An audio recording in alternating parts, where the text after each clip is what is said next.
Welcome back sa aking channel. So sa video na to, ituturo ko sa inyo kung paano nga ba ang gagawin kapag yung chikas nyo ay nakita nyong ganito ang sinasabi. Something went wrong. So sa video na to, isang step lamang ang inyong gagawin at solve na agad ang inyong problema, okay? So usually nga, kapag binuksan natin ang ating mga chikas app, itong mga nakaraang araw ay ganito yung sinasabi. Something went wrong. Tapos, huwag niyo nang pansinin yan guys, okay? Ang gagawin niyo lamang ay pumunta lang kayo sa inyong mga screen ng inyong mga cellphone at i-uninstall niyo yung chikas ninyo, okay? Kapag katapos niyo ma-i-install, ay punta lang kayo sa inyong mga Play Store or App Store and then i-download natin ulit yung chikas. So, kaya natin to ina-install or dina-download ulit kasi nga dahil sa mga nakaraang araw ay maraming error yung naganap sa chikas. So, kailangan natin i-refresh. Kaya kailangan natin siya i-download ulit.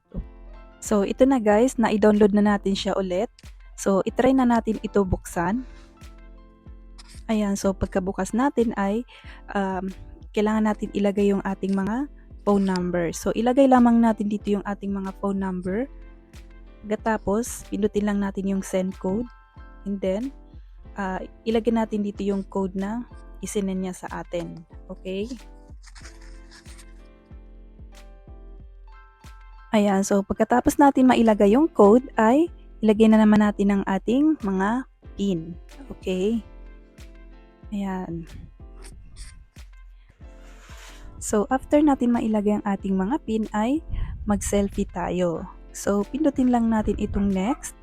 Ayan, pagkatapos kuhanan niyo yung sarili nyo ng selfie. After nun ay, charan! Ayan, so, naibalik na natin ang ating mga chikas app.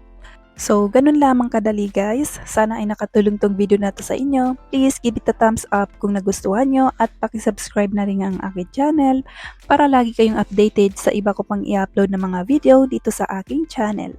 Maraming salamat sa inyong panonood. Bye!